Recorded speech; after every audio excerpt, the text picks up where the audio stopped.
FEMA is extending assistance for Puerto Ricans as many still struggle to recover after Hurricane Maria's devastating impact. CBS News correspondent David Begnaud covered Puerto Rico extensively after the storm and joins us now. David, thanks for being with us. Explain what new assistance is being provided by FEMA to Puerto Ricans. So it's a continuation of one of the assistance programs that was started pretty shortly after the hurricane. So it's called TSA, Transitional Shelter Assistance. And essentially what it does is it provides hotel rooms for displaced Puerto Ricans to live in. There are more than 2,000 Puerto Ricans currently staying in hotel rooms here on the mainland. They're spread out across 30 different states here in the U.S. And they've got until the end of June 30th, to stay in a hotel room before FEMA will finally discontinue the program. Now, FEMA spent about $73 million providing a hotel room for these people to stay in. But they say, look, we'll give you one more extension, but it is our final extension, and it's unconditional, right? So there were some questions as to who exactly might qualify for an extension. FEMA said, look, we will let everybody be extended through the end of June, but at that point, that's it. There's also one other thing. They will pay for these displaced Puerto Ricans who are currently enrolled in the program to fly back to Puerto Rico. They will buy the ticket. They'll even pay $100 for your baggage fees. It's a one-way ticket home if you want to go. Now, the pushback from some critics is some people don't have a home to go back to, so they essentially will be homeless at the end of June. FEMA is saying, we're sorry, the program will end June 30th. And how many people does this affect?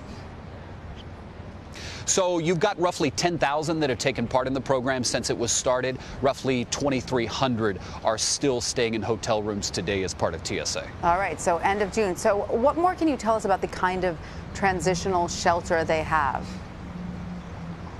Well, that's it. It's a hotel room. So you get a hotel room. Most of the people taking part in this program are staying in the state of Florida. Some are in New York, even Connecticut, but that's it. It's a hotel room. And it has been an incredible lifeline for Puerto Rican families. I remember going down to Orlando and meeting with one family, a mom, dad, and their two girls who were staying with them. Now, we're talking about the girls were 15 and 17, and they were in a hotel room with two twin beds. It was nothing fancy, but they were so grateful for it at the time we met them. So what will happen to those families then in June who have no home to go back to, no family here in the States to stay with?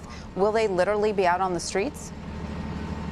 It's a good question. There are social service programs, the state of Florida, the area around Orlando that has social services facilities are doing everything that they can. But look, I mean, some people will find themselves in that position, and there's no one smoking gun answer, so to speak, that will fix that. Sure. Now, David, you spent a great deal of time on the ground in Puerto Rico amid the devastation and all the recovery efforts. FEMA has been criticized for not doing enough to help those in Puerto Rico. Are these extended efforts enough, do you think?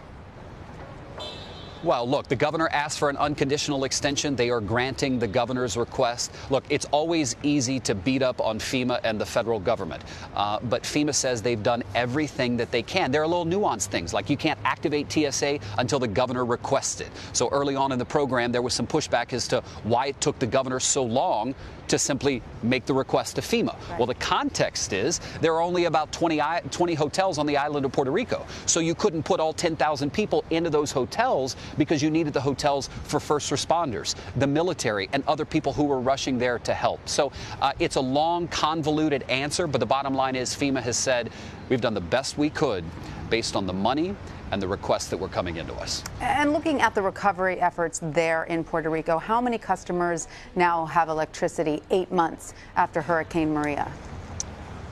So the majority, in fact, I checked just about 20 minutes ago, roughly 98% of customers have electricity. There's still about 20 some odd thousand people who are without power. But think about it.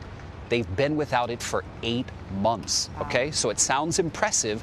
They're back to about 98% of customers with power. But roughly 20,000 people haven't had it for 8 months. And if you don't have power, in many cases, you don't have water. And the scary thing is that the next hurricane season is right around the corner. It's approaching in June. Bingo. Will officials be able to rebuild enough of Puerto Rico to withstand severe weather again? No. I mean, the answer is no. In fact, when it comes to rebuilding the electrical grid, the federal law that FEMA and the Army Corps was operating under said you cannot rebuild the grid. You can just repair it in places where it was damaged. Now, if it was destroyed in some areas, you can replace that. But they could only repair the grid. They couldn't rebuild it. In fact, the man who's running the U.S. Army Corps operations there said, David, if we were to rebuild the entire grid, it would take us a decade or more. So what they have done is moved more materials into place, right? More poles, more trucks, more things that would allow them to respond quicker. Because Tanya, that was the real frustration on the island, is that it took so long, so long to get the necessary people and the necessary supplies there. Now, the government was quick to say, well, look, it's an island and we just can't drive here like we could do if it was in Houston or Florida. Fine.